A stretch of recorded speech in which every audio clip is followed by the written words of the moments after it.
So I made a form here just so that we can minimize what we're looking at. We're only looking at these two fields. We have our final exam score field, which is a user field that can be updated and edited. And we have the grade judgment field, which is not editable by a user because it is a formula field.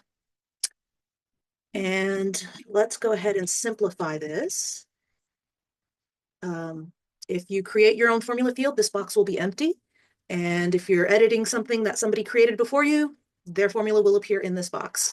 When reading a formula, the reader is very helpful because it highlights different parts, different colors. So you'll see here, we're using an if statement, an if function. A function is something that is predefined in the formula language, Quickbase Formula language. And in this case, we are using an if statement. And an if statement allows you to apply logic to what follows. And when we are using a statement or a function that is predefined in the formula language, we typically use an open parentheses to start that statement and a close parentheses to delineate where that statement ends. It's kind of like the period at the end of your sentence. It's all contained within parentheses. So another convenient highlight that the formula reader does for us is it takes field values and highlights them green. So all field names, if you're including them in your formula, should be written within square brackets, as you see here. And the formula reader will identify them by those brackets. And if you don't have a field by that name, so for example, there is no FNL exam score field, it will highlight yellow if there's an issue with your formula. So there is no field by that name, but there is a final exam score field. And so that is what it wants to see.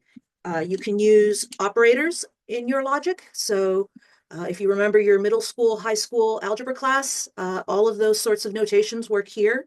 So if you want to use an asterisk for multiplication, parentheses you can use to delineate the order in which things are happening.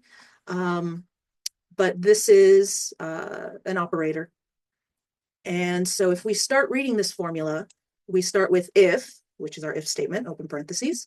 If the field exam score is greater than 90%, we have our comma, and then what we want returned. Return excellent. And then that's the end of the statement, so you close the parentheses. If you don't have a close parentheses where you need it, it'll tell you that it's expecting a parentheses or a comma. So this is our first iteration of this formula. If final exam score is greater than 90%, comma, return excellent. And we're going to save that. And so let's refresh our page because this is from what we had before. So if it has 10%, it has not met that threshold. This is not 90 or above. So it's returning nothing. If we have 40, it's returning nothing. If we hit 90, it will return nothing as well because we didn't say greater than or equal to 90. We just said greater than 90. So if we hit 91, we now have our value returned as excellent because we met the criteria in that the formula's logic. So let's go back to the field settings and let's add another layer of logic here. So this continues within the first if statement and we have another comma. So I like to make the rule of reading an if statement. You're applying if then else logic or if then otherwise logic.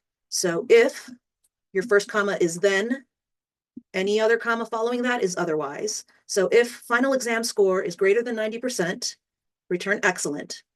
Otherwise, if final exam score is greater than or equal to, let's say 70%, return good. And we have the two closing parentheses for each if statement. So we have the external close for that first open and the internal close for that second open. So let's apply this logic, save, and see what happens with our formula. We're greater than 90%. It will say excellent. When 90% is returning nothing. That's odd. Let's refresh our page, make sure I didn't make a mistake, which is always possible. 90%. Okay, 90% is returning good, which is what it should do. 91% should return excellent. Lovely. And since we use the logic of greater than or equal to for our good statement, 70% should return good. 69 will not return anything. And 99 will take us back to excellent. Okay, so let's go to our formula field again. And here, let's add one more layer to our if statement. Let's add a default value to be returned. So if that first line of logic is not met, let's go on and read our second line of logic. That's not met. Let's apply this default value, which is needs improvement. And so if we read this, we'll read if final exam score is greater than or equal to 90%, then return excellent. Otherwise, if final exam score is greater than or equal to 70%, then return good. Otherwise, return needs improvement. So if we don't meet these first two criteria, then the value returned should always say needs improvement. Let's save this. And so if we have 60%, it needs improvement. If we have 70%, it's good. If we have 90%, it should still be good. And then if we go 91, we should be excellent. Okay.